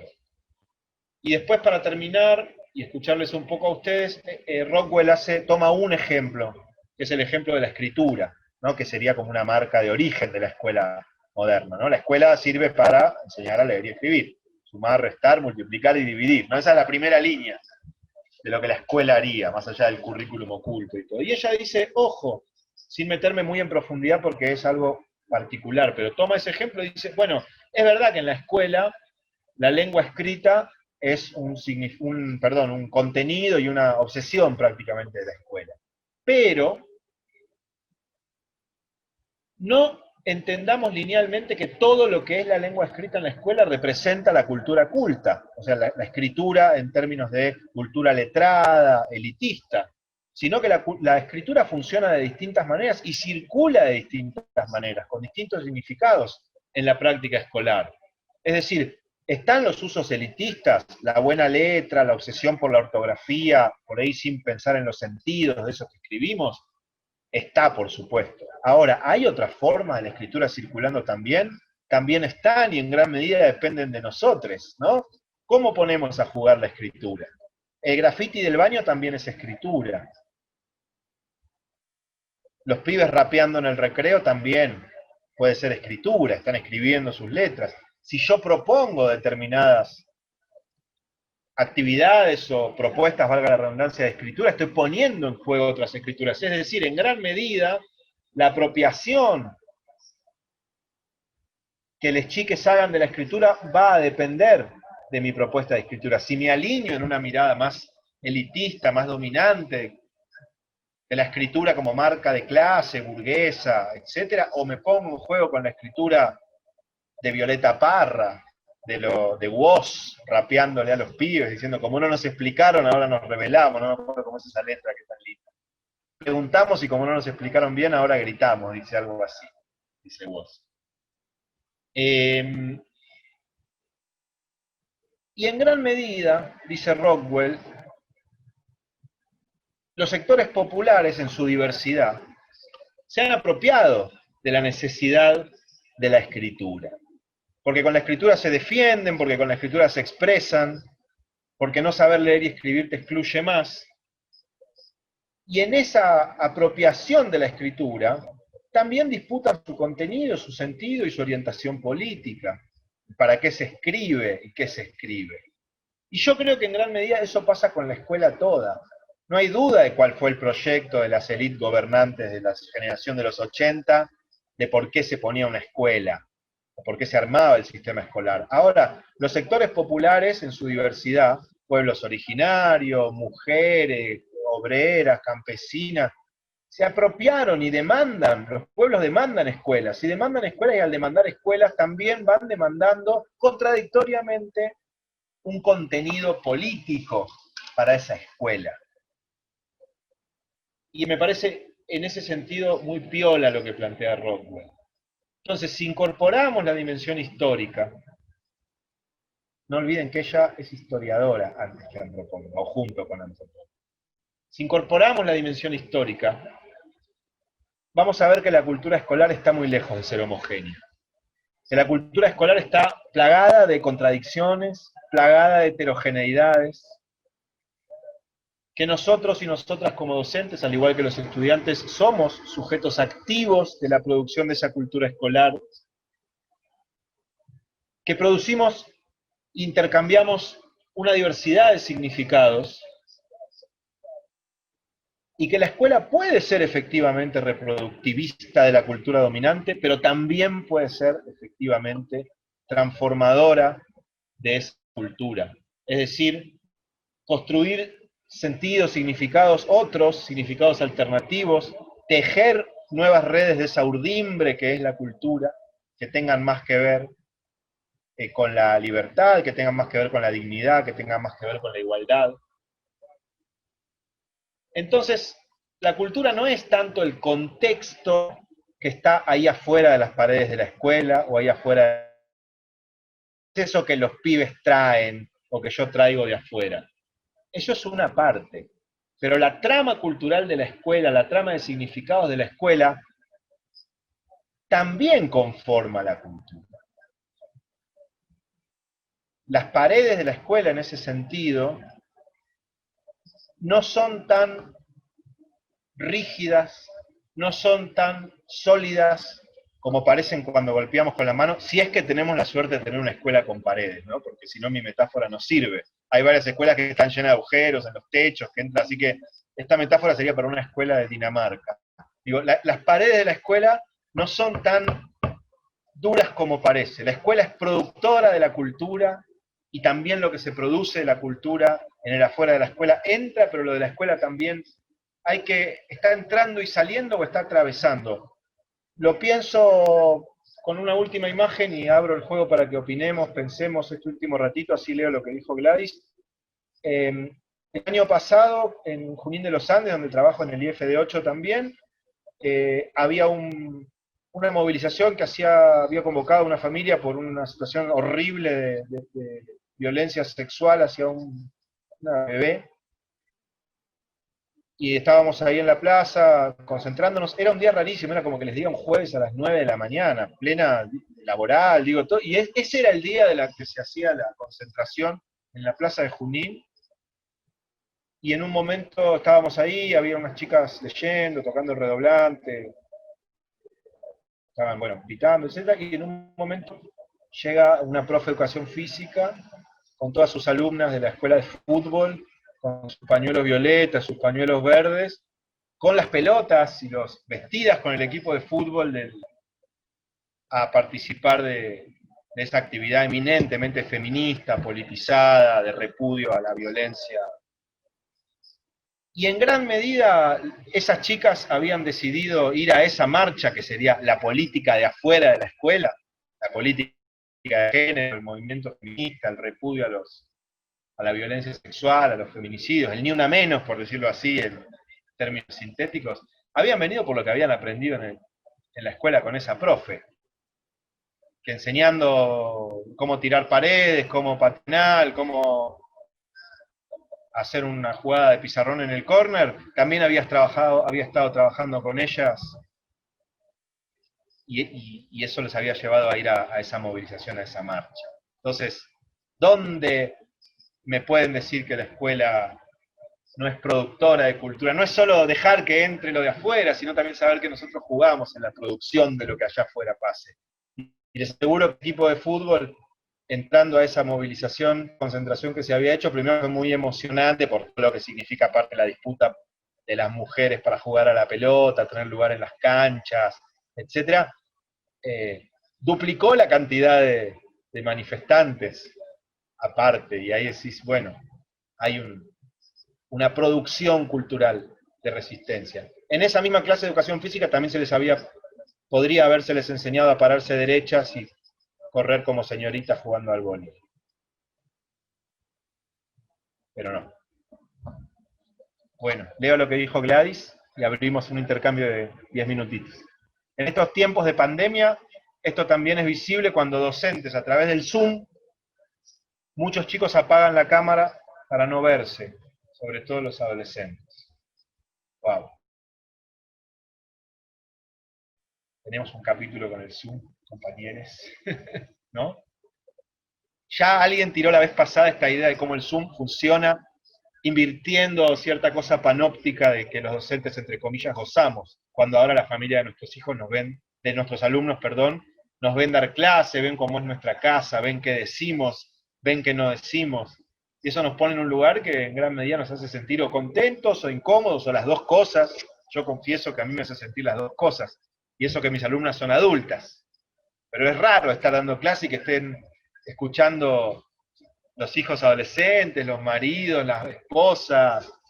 A mí me hace sentir raro. Me imagino cómo se sentirán ustedes trabajando por ahí con pibes chiquitos. O me imagino, no sé, cuando está mi hija o mi hijo en un Zoom y me ven pasar a mí atrás. ¿Qué sé yo? Hay mucho para explorar ahí. Bueno, quiero escucharlas. Quiero ver si esta extensa, porque fue un poquito extensa explicación, aclara o genera nuevas preguntas, si estamos un poquitito más orientadas con la correría de las ovejas, la idea de cultura escolar. Yo primero voy a hablar, a ver si siempre hablo yo. Y no hablo Pero me yo, gusta sí, hablar. este no es el curso. Primero voy a definir a mi escuela, porque creo que porque la defino de esta manera, porque a la escuela que yo pertenezco fui alumna, fui mamá y soy docente de esa misma escuela. Así que la veo de las tres miradas. Entonces la escuela para mí es protectora, abierta a los nuevos cambios, a las nuevas tendencias y diversa, es muy diversa en todos sus aspectos, como lo cultural, como lo social, como tantas cosas que se pueden decir diversas. Y también pongo en esto de las culturas o las cosas de poder, recuerdo, mientras estudiaba para ser maestra, me acuerdo fácilmente, una clase, no voy a decir nombre obvio de la profesora ni nada, pero cuando me decía, antes de entenderte a ti, no, mientras los grandes pensadores pensaban cómo hacer estos conceptos, todo eso, quizás vos pensás en un kilo de pan o en esas cosas. Y después me decía, para entenderte a vos, primero tengo que entender qué dijiste y después interpretar qué quisiste decir. Entonces, tipo que te denigraba en un momento así como te ponía a la sumisión de lo que vos sabías o no sabías o no tenías ni idea de lo que te quería decir. Entonces, esas cosas te van quedando y te van marcando también en esto de cuando transmitís cultura, porque todos tenemos una matriz que nos van enseñando, que vamos aprendiendo, porque vamos aprendiendo a través de todas las cosas, de los niños, de los distintos ámbitos que pasamos, y queremos llevar una mejor para una que incluya a todos, sin incluir, sin excluir, pero a veces caemos en las hegemónicas que nos hacen volver a esa que era todo tradicional, que se hacía así, era así, pero inconscientemente, ¿sí? Inconscientemente, y eso hace que está bueno, porque yo mientras leía esto de cultura también me acordaba un texto que nos daban cuando íbamos al magisterio, ¿verdad? De cultura, la interculturación. Me acordaba de eso, que me acordaba de filosofía y decía, no sé, o estaba errado allá, o no sé. Entonces eso genera que nosotros vayamos reconstruyéndonos todos los días en distintas cosas, porque en los distintos ámbitos, y otra cosa es que nos cuesta un montón a los cambios. Es decir, rechazamos esos cambios, pero a la vez los queremos incorporar, pero seguimos rechazándolos. Pero por esto que es la diversidad de culturas que nos influencia en lo social, en lo económico, en lo histórico, en todos los ámbitos. Gracias, Jessy. De nada. Está bueno. No sé si es equivocados o no equivocados, pero es interesante que veamos que hay distintas maneras de conceptualizar, de comprender el asunto de la cultura y la relación entre culturas. Después cada uno irá armando. Yo por ahí quería decirle simplemente a Jessie, que la escucho ahora y en otras intervenciones que ha hecho, que qué bueno que, compañera, que puedas tener esta mirada completa de la escuela y por ahí estas cosas que te han pasado puntualmente con esta profesora, que uno lo mira desde este lado y hasta podemos pensar en que hubo hasta una vulneración de derechos hacia tu persona, y muchos hemos pasado por instancias de ese tipo en la formación. Lo más valioso es que vos estés en estos espacios y que hayas podido ver estas particularidades, porque sin lugar a dudas no las vas a reproducir en tus prácticas. Entonces, porque uno elige también.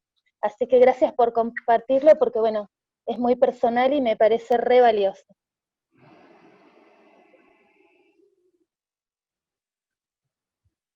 Hermoso diálogo.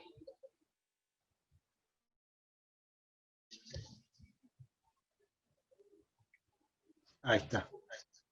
Hermoso diálogo, eso decía. ¿Alguien más que para retomar algo de esto que viene a quiera preguntar algo conceptual? ¿Quieran?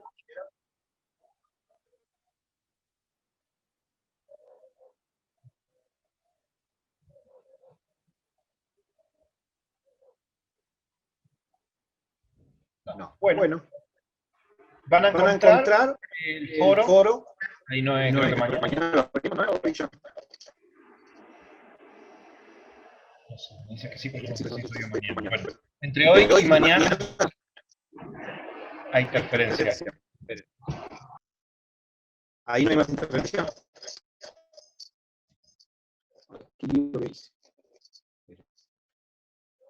A ver ahí. ¿Mejoró ahí? No, esperen. Tengo que acordar cómo era.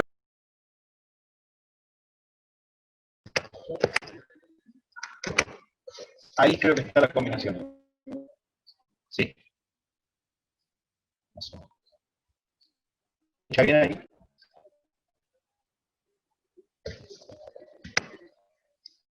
Ahí está. ¿Con L o no? Ahí está mejor. Bueno, llegamos al final sin que me pase esto, ya me siento muy orgulloso, porque no toqué nada. Cuando empecé a tocar, hice maca. Bueno, en el foro lo que van a encontrar es una consigna muy sencilla que está relacionado con lo que fuimos charlando recién, con un poco lo que dijo Jessica, la anécdota que contó María. Es una consigna muy abierta para que nos conozcamos más en este cruce. Es que ustedes puedan contar muy brevemente alguna situación, escena, evento, primordialmente como ustedes como docentes, pero sé que hay compañeras que recién están arrancando y por ahí prefieren contar algo cuando fueron estudiantes, o no se les ocurre, o capaz que hay algo que les pasó como estudiantes que les parece que re va y es la que quieren contar.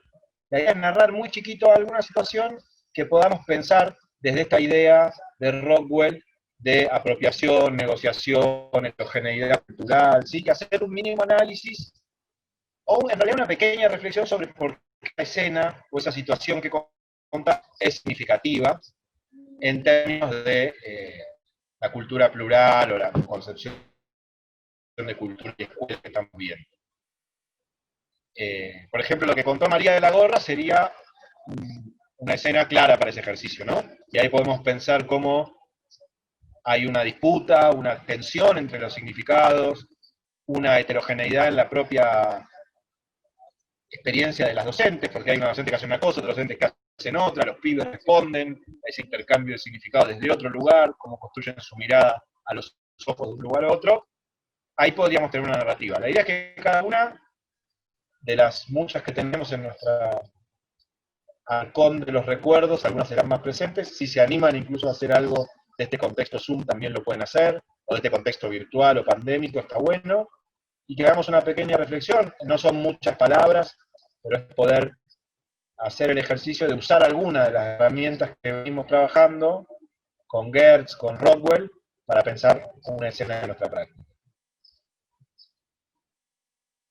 Y ya el lunes que viene termina nuestro curso y tenemos el último encuentro. Alguien me decía algo por el chat que no lo llegué a ver, algo del horario del día, pero bueno, la semana, algo del 31 de agosto me dijeron que decía en la hoja de ruta. Debo haber puesto cualquier cosa, fui yo.